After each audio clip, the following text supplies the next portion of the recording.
नमस्कार. मी भाऊ तोरसेकर. तुम्ही बघत आहात प्रतिपक्ष. मित्रांनो, राज ठाकरेंनी आपल्या बंधूंना आपले किरकोळ वाद संपवून एकत्र येण्यासाठी ऑफर केली आणि त्यातून जे काय माध्यमांमध्ये हलकल्लोळ माजलेला आहे तो ऐकताना मला एक गंमत वाटली. म्हणजे अगदी गंमतच आहे. अचानक मला माझ्या मुलीच्या बालपणी तिचं मन रमावं म्हणून जी बडबड गीतं मी ऐकवली होती ते विंदा करंदीकरांच्या एक छान बालकविता आहेत. अजब खाना नावाचं पुस्तक आहे. त्यातली एक कविता मला आठवली. आता सगळं ऐकतोय ना आपण. राज ठाकरेंनी हात पुढे केलाय. उद्धव ठाकरे टाळी देणार का? टाळी की हाडी, हे सगळ्या शब्दांचे शब्दखेळ मी ऐकतोय. आणि त्याच पार्श्वभूमीवर राजकारणाचा विचार करताना सुद्धा मला ही अजब खाना नावाच्या विंदा करंदीकरांच्या पुस्तकातली एक छोटीशी कविता आठवली. फार सुंदर कविता आहे. घरात जी वस्तू दिसतात त्यावर आधारित त्यांनी आपल्या नातवंडाला रमवण्यासाठी केलेली कविता आहे. का मुलाला मला आठवत नाही, पण ती कविता फार छान आहे. खुर्ची म्हणाली स्टुलाला, कविता सांगते तुम्हाला. खुर्ची म्हणाली स्टुलाला, कधी येणार चालायला तुला? काय म्हणतात? आता स्टूल म्हणजे काय? चार पायांचं जे टेबल असतं छोटस, त्याला आपण स्टूल म्हणतो. तेव्हा टेबलाला पाय आहेत पण ते चालू शकत नाही आणि म्हणून खुर्ची टिंगल करते आहे स्टुलाची आणि म्हणते, खुर्ची म्हणाली स्टुलाला, कधी येणार चालायला तुला? म्हणजे पाय आहेत, कधी कधी चालायला शिकणार आहेस? पण स्टूल पण तितकंच मिश्किल आहे. तेच खुर्चीला म्हणतं. कविता कशी आहे? खुर्ची म्हणाली स्टुलाला, कधी येणार चालायला तुला? स्टूल म्हणाल त्याच वेळी, तू दोन हातांनी वाजवशील टाळी. आता खुर्ची आपल्याला माहिती आहे, खुर्ची असे हात टेकायसाठी बाजूला जी काय व्यवस्था केलेली असते त्याला खुर्चीचे हात म्हणतात. म्हणजे खुर्चीला हात आहेत तर त्याची टाळी वाजवता येते का? नाही. ते दोन हात कधीच जवळ येत नाही. म्हणून खुर्ची म्हणाली स्टूलाला, कधी येणार चालायला तुला? तर स्टूल म्हणाल त्याच वेळी, तू दोन हातांनी वाजवशील टाळी. हे ऐकून पंखा हसला आणि पाय नसून फिरत बसला. काय गंमत आहे बघा. बाल कविता आहे, पण या बाल कवितेमध्ये जी गंमत आहे ती मला हे राज ठाकरे आणि निमित्ताने जी काही चर्चा आणि गदारोळ चाललेला आहे तेव्हा मला ही बाल कविता आठवली. की राज ठाकरेंनी टाळी देण्यासाठी हात पुढे केला. उद्धव ठाकरेंनी टाळी न देता हात मागे घेतला, हात आखडता घेतला. ह्या चर्चा गेली 10-12 वर्ष आपण ऐकतोय आणि तरी परत परत परत चर्चा करतो. स्टूलाला पाय असतील पण स्टूल चालू शकतं किंवा चालण्यासाठी आवश्यक असलेले पाय स्टूलाकडे नाहीत, त्याला काय करणार? आणि ती गंमत विंदा करंदीकरांनी आपल्या कवितेत इतकी छानपैकी शोधली आहे. खुर्ची म्हणाली स्टूलाला, कधी येणार चालायला तुला? आणि हात बाजूबाजूला आहेत. खुर्चीचे हात दोन बाजूला असतात पण ते दोन हात जवळ आणून टाळी वाजवण्यासारखी परिस्थिती नसते. आणि मग तरीही हे दोघांचं भांडण ऐकून पंखा असतो, त्याला सुद्धा पाय नसतात पण तो फिरत असतो. कशी गमतीशीर कविता आहे. पण यामध्ये सुद्धा आजच्या राजकारणामधला जो मजेशीर प्रकार आहे तो प्रतीत होतो. दोन हात आहेत.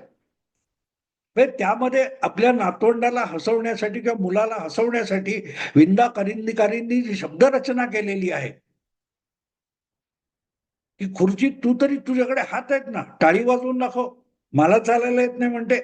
हा जो त्यातला एक द्वंद्व आहे ते नेमकं राज ठाकरे आणि उद्धव ठाकरे यांच्या एकत्र येण्यामधलं द्वंद्व आहे. खुर्चीचे हात टाळी वाजवण्यासाठी जवळ यायला लागले तर त्या खुर्चीत बसेल कोण? कारण त्यामुळे खुर्चीत बसणाऱ्याचं पोट दाबलं जाईल. तर खुर्चीच्या टाळ्या वाजवू शकत नाही. आणि टेबलाला उभं राहण्यासाठी पाय असले तरी चालता येत नाही. नेमकी अशी परिस्थिती राजकारणात असते हे ज्यांना बघता येत नाही, समजून घेता येत नाही, ते लोक जेव्हा राजकारणाचं साधं सरळ विश्लेषण करतात तेव्हा ते हास्यास्पद का होतं? खुर्ची टाळी वाजवू शकत नाही आणि स्टूल पाय असून चालवू शकत नाही. नाही, पाय आहेत ना. आता टेबलाचे पाय म्हटल्यानंतर टेबलाचे पाय हे चालण्यासाठी नसतात, तर समतोल राखून वरचं वजन पेलावं त्या आडव्या फळीने, एवढ्यासाठी स्टूलाला जे खुंट लावलेत त्याला आपण पाय म्हणत असतो, स्टूलाचे पाय. किंवा खुर्चीमध्ये हात दोन टेकण्यासाठी जरा आराम मिळतो म्हणून टेकण्यासाठी केलेली सुविधा आहे, त्या सुविधाला खुर्चीचा हात असं म्हटले. पण हात आहे ना, मग हाताने टाळी काय नाही वाजणार? ही जी आता मी एवढी तावा चाललेली चर्चा बघतोय, ती मला तेवढ्यासाठी हास्यास्पद वाटते की राज ठाकरे आणि उद्धव ठाकरे हे एकत्र येणार, त्यांनी हात पुढे केला, हात टाळी देणार हे तुम्हाला वाटतं. पण त्या दोघांचे हात खुर्चीच्या दोन हातासारखे असतील तर त्यांनी टाळी वाजवणं शक्य नाही, टाळी वाजणं पण शक्य नाही. पण हे गंभीरपणे बघता आलं पाहिजे. विंदा करंदीकरांसारखा एक प्रतिभाशाली कवी या घरातल्या वस्तूंना बघून त्यावर असं मजेशीर काव्य करू शकला. राजकारणातले लोक देखील अशी प्रतीक बघून, परिस्थिती आणि प्रतीक आणि माणसं यांची जुळवाजुळव करून विश्लेषण करायला लागली तर त्यांचं विश्लेषण चुकण्याची परिस्थितीच येणार नाही. पण ती येते येते. याचं कारण असं आहे की खुर्ची आहे ना, तिला हात आहेत ना, मग हात आहे तर टाळी वाजली पाहिजे, कारण टाळी वाजवायला हात लागतात. आणि तुम्हीच म्हणता ना की खुर्चीचे हात, मग खुर्चीचे हात टाळी का नाही वाजवणार? हा युक्तिवाद जितका पोरकट आहे आणि निरर्थक आहे, तेवढीच राज आणि उद्धव एकत्र येण्यावरून जे काय काहूर माजवण्यात आलं ते पोरकट आहे. कारण लक्षात घ्या, त्या दोघांचे वेगवेगळे पक्ष आहेत, दोघांचे वेगवेगळे पक्ष आहेत आणि दोघे आपापल्या हेतूने, उद्दिष्टाने प्रेरित होऊन आपलं आपलं राजकारण करत असतात. तुम्ही त्यांना पटावरच्या सोंगट्या ठरवून ह्याला इकडे बसवलं त्याला तिकडे बसवलं की युती झाली, अशी युती होत नसते, आघाडी होत नसते. आता गंमत बघा, हा युक्तिवाद का फसतो? अरे, भाजप सोबतच्या एनडीए आघाडीमध्ये नितीश कुमार असतात, ज्यांची मूळची ओळख सेक्युलरशी आहे. चंद्राबाबू नायडू यांची ओळख सुद्धा मूळचे सेक्युलर अशीच आहे. पण आज जेव्हा राजकारणात उभं राहायचं तर त्या दोघांनाही भाजपची मदत घ्यावी लागत असेल आणि इतर सेक्युलर पक्ष अटीतटी घालून त्यांची अडवणूक करत असतील तर त्या दोघांनाही भाजपकडे पळत पळत जावं लागतं. रामविलास पासवान जावं लागलं भाजपकडे. पण त्यांनी भाजपकडे निवडून यायचं आणि मग माघारी काँग्रेस बरोबर येऊन मोदींना पंतप्रधान पदापासून वंचित ठेवायचं, ही विश्लेषकांची इच्छा अपेक्षा आहे. आणि मग ती ते जाहीररित्या विश्लेषणात सांगतात. तेव्हा मग या अशा अनेक पक्षाच्या हलक्या कानाचे जे नेते आहेत ते त्याच्यावर विश्वास ठेवायला लागतात. उद्धव ठाकरे असेच भरकटले आणि मुख्यमंत्री पदाच्या मागे पळत पळत गेले आणि पक्ष बुडवून बसले. पण तुमचा पक्ष बुडायला चालेल. आज जे लोक नितीश कुमारला पलटूराम म्हणतात, त्यांच्याच आग्रहामुळे नितीश कुमारनी 2014 मध्ये भाजपची साथ सोडली होती. नाहीतर दीर्घकाळ जवळजवळ 15-20 वर्ष नितीश कुमारांचा पक्ष आणि भाजप हे बिहारमध्ये संयुक्तपणे राजकारण करत होते, संयुक्तपणे निवडणुका लढवत होते, दोघांनाही अपेक्षित चांगलं यश मिळत होतं. पण नितीश कुमारच्या मनात आपण सेक्युलर आणि मोदी संघाचा आणि मोदी दंगलखोर म्हणून विष कालवण्याचा उद्योग ज्यांनी केला त्यांनी नितीश कुमारचे 12 वाजवून दिले. 2010च्या निवडणुकीमध्ये नितीश कुमारांच्या पक्षाचे 112 आमदार आले होते.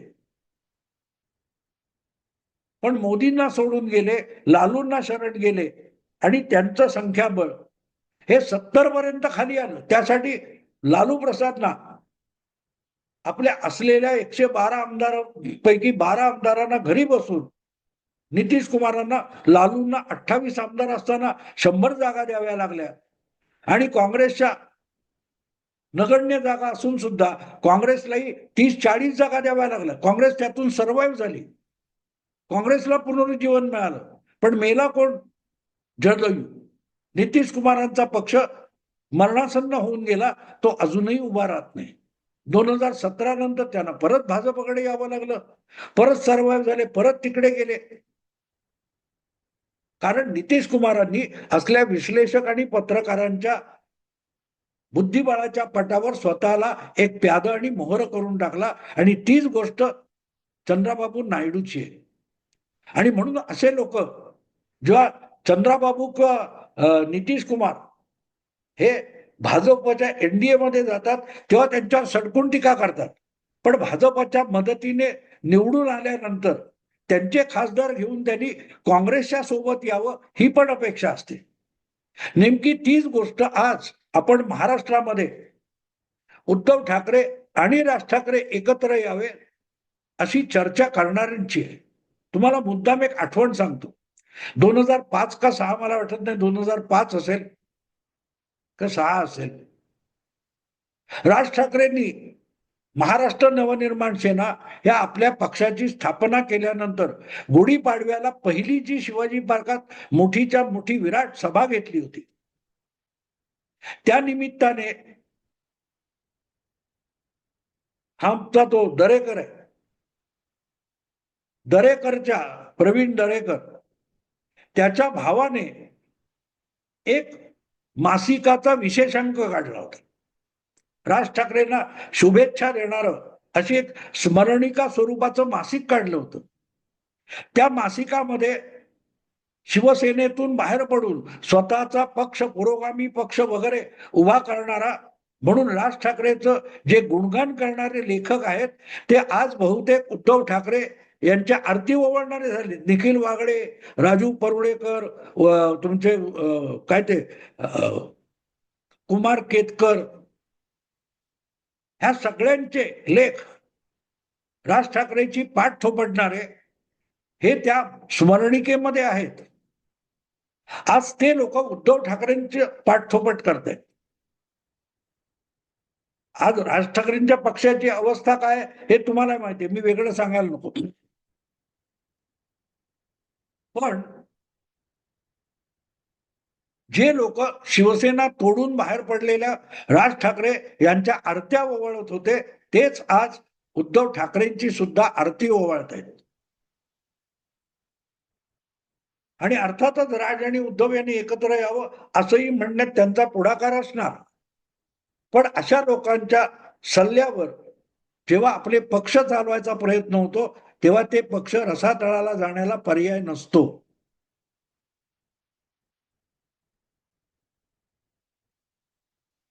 आता एक गंमत लक्षात घ्या की ही सगळी जुळवाजुळव आगामी महापालिका निवडणुकांच्या दृष्टीने आहे. अगदी एकनाथ शिंदे शिवतीर्थवर स्नेहभोजनासाठी राज ठाकरेंकडे गेले किंवा काय ते मांजरेकर, महेश मांजरेकरला दिलेली मुलाखत असो, त्यातून निर्माण झालेलं वादळ असो, यातून एक नवी फेर मांडणी चालू झालेली आहे. नवी फेर मांडणी चालू झालेली आहे.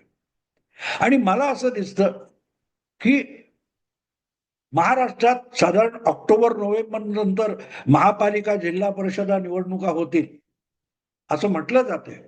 त्यामध्ये महायुतीत असलेले तीनही पक्ष हे एकत्रित सगळ्या निवडणुकांना सामोरे जातील अशी माझी बिलकुल अपेक्षा नाहीये. जी काय जमवाजमव, जुळवाजुळव चालू आहे त्याकडे बघितलं तर मला असं वाटतं कमीत कमी तिरंगी किंवा चौरंगी महापालिका निवडणुका होतील. आणि त्यामुळे महायुतीमध्ये भाजप, अजितदादा आणि एकनाथ शिंदे यांच्या पक्षामध्ये त्या महापालिका, नगरपालिका किंवा जिल्हा परिषदा यांचं जागा वाटप होण्याची शक्यता मला सुतराम दिसत नाही.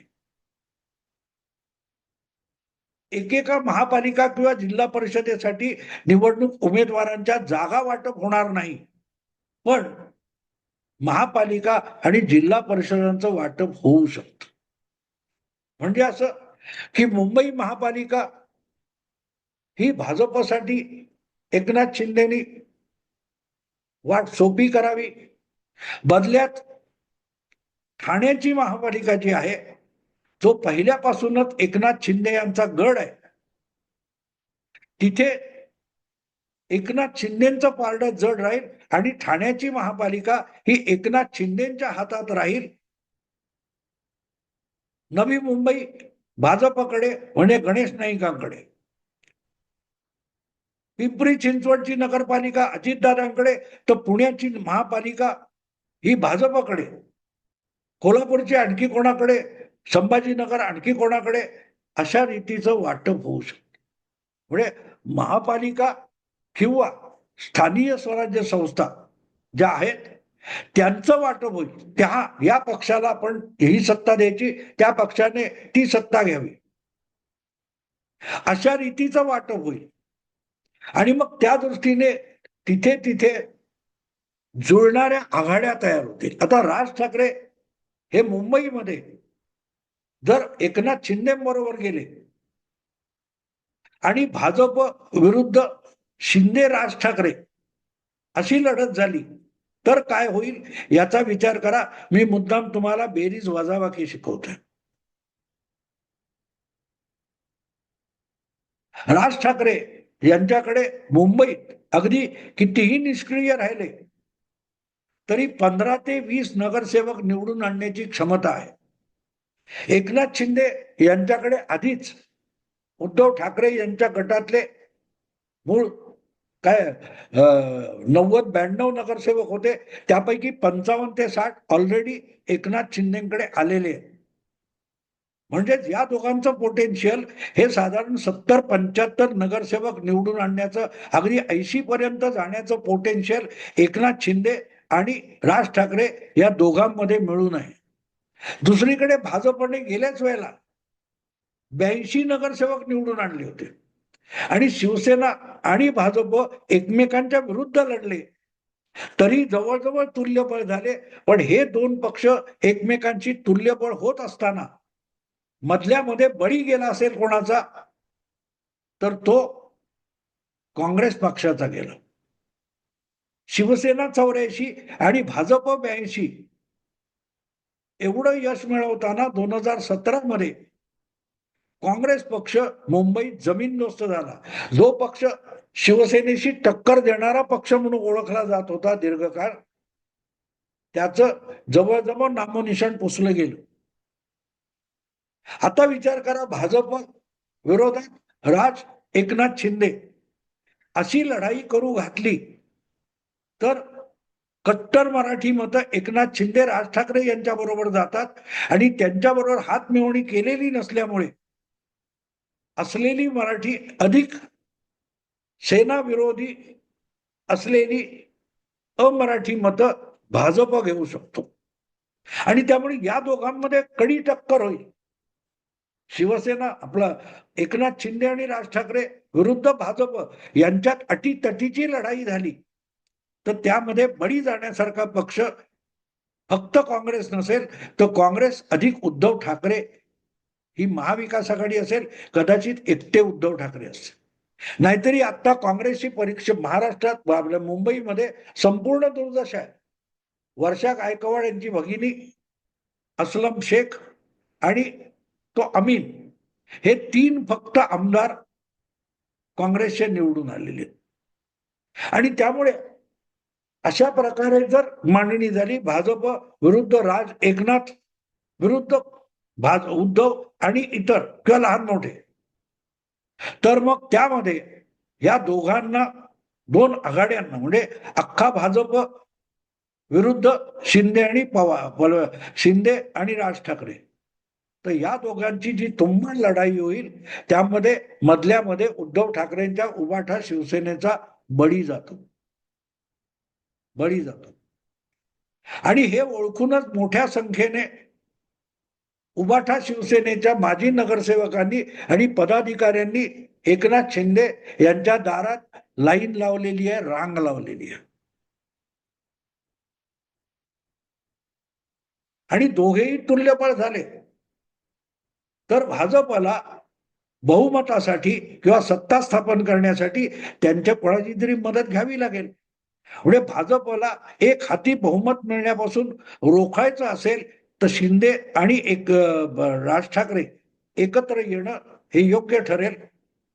पण ती सुद्धा माझ्या मते अशीच विभागणी व्हावी जेणेकरून काँग्रेस आणि उभाटा शिवसेना यांचा मुंबईतून सुपडा साफ व्हावा. हीच भाजपची रणनीती असू शकते. आणि त्या दृष्टीने जर शिंदे यांच्या राज ठाकरेंच्या घरी झालेल्या स्नेहभोजनाचा विचार केला तर कळेल की हे गंभीरपणे चालू असताना त्याकडे फारसं लक्ष वेधलं जाऊ नये म्हणूनच एक पिल्लू सोडून दिलं.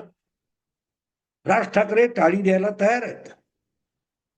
पण ही मुलाखत दिल्यानंतर इकडे गदारोळ चालू असताना राज ठाकरे मात्र उठलेत आणि परदेशी पर्यटनाला सहकुटुंब निघून गेलेले. आणि इथेच गंमत कळते की ही महापालिकेच्या निवडणुकीसाठी चाललेली तयारी आहे.